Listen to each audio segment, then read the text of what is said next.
Chairman, I would want this committee to investigate further because the buyer we are having is not beyond reproach. If we are dealing with a buyer who is beyond reproach, the market would quiet and no one would have an issue. But then we are here dealing with a buyer who has already proven to the Kenyan people that they cannot be trusted, and especially with integrity. When Safaricom share was being listed, I was working for a stockbroker when I was in university. And therefore I have the details of that listing. Chairman, there was a company called Mobitelea, which owned 5% of Safaricom by the time of listing. Previously, they owned more. If you look at the listing memoranda of Safaricom, this was how the shares were allocated. 35% was to be listed, 35% was GOK. 35% was our buyers. 40% in the market, which we all own. Now, Chairman, in the current memoranda, which was released by the same buyers, they now have 40%. Let me rephrase so that I am on record, I am correct. By the time of listing, 35% was GOK. That's 35%. 35% was our buyers. That is 70%. 5% was a company called Mobitelea, which was a vehicle of political patronage. The amount that was listed in the NSC was 25%, not the statement I had said before. So we listed 25%, it is in the market.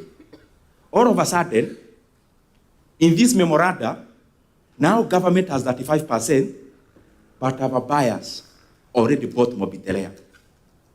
So it means then the buyers were in cahoots with Mobitelea. Can Kenyans trust this company to be above board when it comes to this transaction when they already have shown their true colors in terms of integrity insofar as Mobitelea is concerned? Second one, and this one members take it now just like the one for quotation precedent. Seriously. Chairman, we are here being told about market price of Safaricom, but there is something we are not being told. That the Safaricom share price has some shades of the company share having been suppressed in the last 1 year. In June of this year, when the buyers knew there would be this transaction, they did something clever. They immobilized their shares, 16 billion shares. They immobilized their shares for the first time since the listing. Do you think that is normal, Chair? Immobilization means this. The shares were in certificate form, just like many other government stakes, they are not in the market. They are usually held even in certificate form. So what happens, you have to mobilize this share to go into the CDSC. So what did our buyers do? They immobilized 16 billion shares. What does that do? It sends signals to the market of an increase in supply of the same share. So what did the share do? Just exactly as the buyers intended. The share became suppressed. So as the market has been so bullish in Kenya, in other counters, Safaricom bullish but measured. Why? Because the market is already signaled that there is a 16 billion immobilized share by somebody who can sell today. Sell meaning they can supply to the market today afternoon. That CMA has to investigate whether there is even any share out of the 16 billion that has been offloaded out of the immobilized stake. Chair, as I go to the close, transaction, I had the National Treasury talks about KCB. This is how this market works, Chair. And I'm saying it in good faith and in humility. If you want to know, there is no other hand. One, and especially in the transaction cost, because it is abnormal. Transaction costs in the NSE, they are based on some parameters. And the more, the cheaper. If you buy 2 shares today worth the 2,000 shillings, in percentage, you may end up paying a higher commission, but it's already capped at 2%. So you can't pay more than 2%. But what the brokers do, the more the weight of the transaction, the cheaper the commission. Now, when I heard that Kenya is paying a commission of an average of 1.5%, then I knew this is a red flag. You just need to do one thing as a committee. Tell KCB to do in writing whether they have something called a stockbroker's agent. That will cure that maneno. They do in writing to commit themselves. Because being a listed company, they'll still report in their financial year whether there is any cost that was incurred in this commission. Stockbrokers agents, how would they do? You go to a stockbroker and say, this is my deal. And then you are put into the system as an agent. Then you are given between 35 to 50% of the commissions your client generates. So you just need to ask KCB in writing whether in this transaction there is a stockbroker's agent. Because if there is one, second question is, why do you actually need an agent? A company that is already being controlled by GOK. KCB, the chairman, is appointed by government, and the board composition is appointed by government based on the 19% stake. So why would you need an agent for you to connect Kengen to Kenya Power, for example? Why? So, chairman, whatever savings we make, it should go to the Kenyan people. But the way to cure that, let them commit. And then Parliament will check later whether in this transaction there was associated cost of an agent, because that is how things can happen. Lastly, the way forward, I have always said it, and I know 100%, Kenya may end up getting over 350 billion Kenya shillings if we follow part of them. And the many suggestions that I've heard from many people who have appeared before you, Chair. One, this issue of listing Safaricom came up even when I was in the corridors of power. So it's not something new to me. And therefore, whatever I'm saying is just to remind even the people who are there today. But there were better proposals than now. Why are we falling back to inferior proposals? The proposal which I would give, which even them they know, break Safaricom into 3. And you're not doing anything much. Breaking in paper, you're not breaking it like with Nyoro. Break Safaricom into a telco. Number 2, into a fintech. And number 3, into a tower company. The sum total of the 3 will be much more valuable than the whole. That's one. The second option, that is one option. The second option, if we really need money so fast and you don't have time to break down,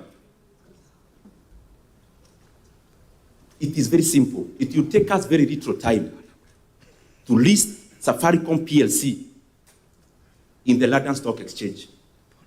The London Stock Exchange now, they are actually begging people to list in London because the global market have tilted towards America. So the LSE is now dry in terms of listing. If you show a signal you want to list, they can even send their finance minister here in Kenya tomorrow to list in the LSE. Once we list in the LSE, we expose Safaricom into the global markets. So people who don't know Safaricom, they only know M-Pesa, they'll get to know there is this profound company called Safaricom. It is actually the owner of M-Pesa, because M-Pesa is actually more known globally than Safaricom. What does that do? It creates interest. Chairman, after that, within the same option. After listing the LSE, open bids, international bids, for only 2 months, Kenya will be surprised